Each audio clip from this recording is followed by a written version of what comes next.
Hi, I'm Rachel, and I believe this will be my final video about the 2021 Goodreads Choice Awards.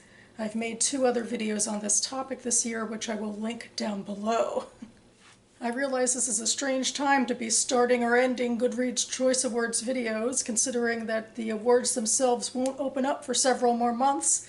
But basically the point of these videos is for me to create a TBR, a front list that I want to read for various genres that are eligible for the Goodreads Choice Awards. Well, that was the point at least of my other two videos, not so much this one. I even held myself to one very loose criteria, which was that I wanted to read at least 2 books for each genre. But this video is about the romance genre. Oh, not really though, because it's really only about one book. The book that I've decided to vote for in the Goodreads Choice Awards, which is The Layover by Lacey Walden. I've held this book up in several videos recently because Lacey Walden is a member of a writing group with me, and I just recently acquired this book when it came out in mid-June, and I read it and loved it. It's a breezy rom-com about a flight attendant, Ava Green, who is about to leave her job and settle down with her fiancé, and she goes on a final work trip, which ends in a layover in Belize. And of course, one of the workers on the trip is a former pilot and now current co-worker in the flight attendant business, Jack Stone, with whom she has beef and a lot of sort of hearsay opinions about. And of course, it's a rom-com, so you know how this ends in the end.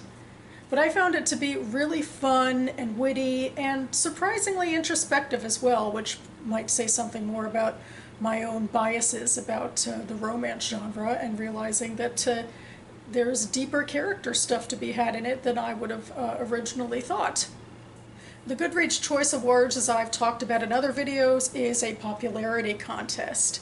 It is certainly not the sort of award system where one could read all of the books eligible for the prize to be, the most fair about it. It just so happens with this genre, with romance, I'm giving in the most to that sense of entitlement, of really just picking favorites on a very biased scale. I don't necessarily think I can sit here and create a moving argument for this fact, except to say that it is pretty common. I remember several years ago watching a random video on YouTube, I think before BookTube was even a term, of someone going through all of the various lists of the Goodreads Choice Awards that year and deciding to vote in various categories even when she'd read none of the books. Sometimes she'd just say, oh, I like that title, or I like that cover, and that's how she voted.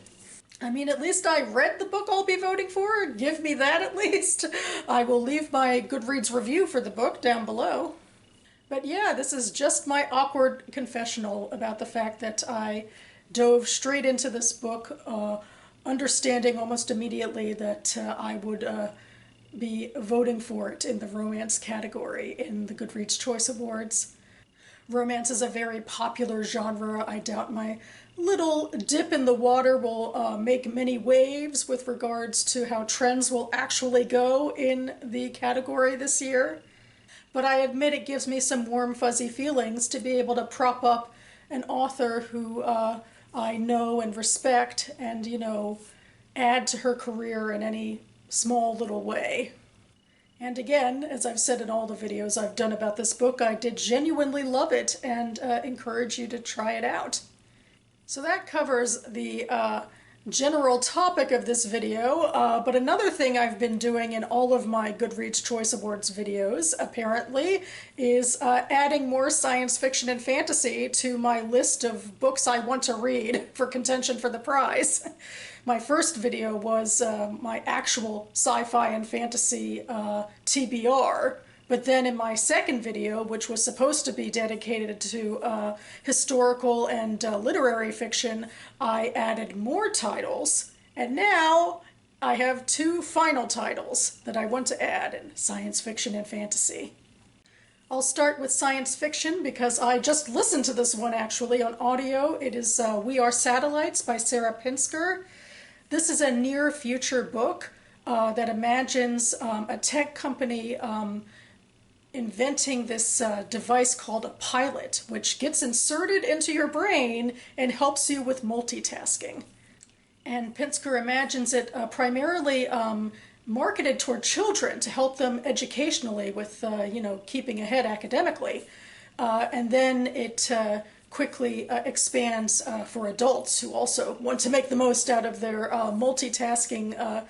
This is a very US-centric novel. I think we have a stereotype, as it were, for our dedication is a nice word for it, our dedication to constant busyness.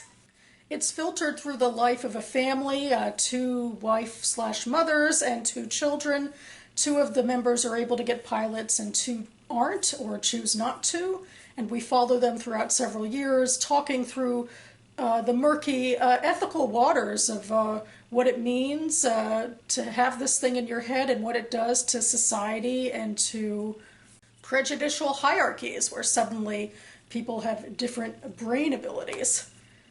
I liked the concept a lot, and I'm especially grateful to occasionally read science fiction that isn't spacefaring, but I feel like she botched a little bit of the execution. There were some weird pacing issues, some subplots that were start and go, and I feel like at the end the family members were having all of these sort of aha moments to sort of bring a moral to the story, and I don't feel like it was very authentically done.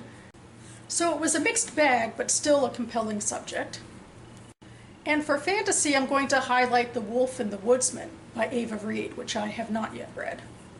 This is a Jewish-inspired epic fantasy work, which is also inspired by medieval Hungary. It takes place in a completely different world, but that's the inspiration. The main character is sort of a half-breed, culturally speaking, that she's half Jewish and half pagan, and meanwhile the Hungary country is being run by faith that's based off of Christianity that is sort of trying to nationalize the country and make a mythos for themselves. Reid very much, I believe, is anti-nationalist and is using this as a way to dive into the diversity of cultures that are often suppressed in nationalist narratives. And so her main character is on her way to become a sacrifice to this main faith, I believe, but along the way there's an enemies to lovers story and other stuff going on.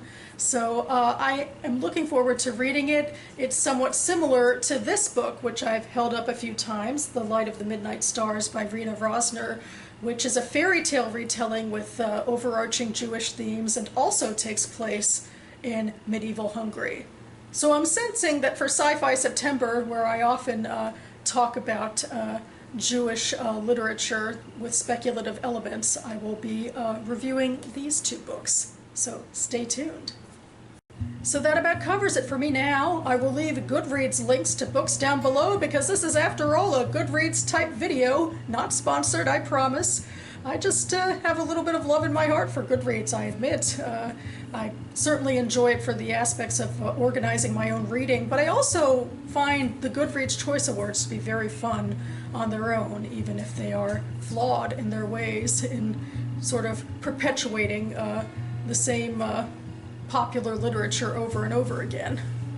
That's in fact why I do try to make these TBR videos, to gravitate toward literature that I might want to read no matter how popular they do or don't get.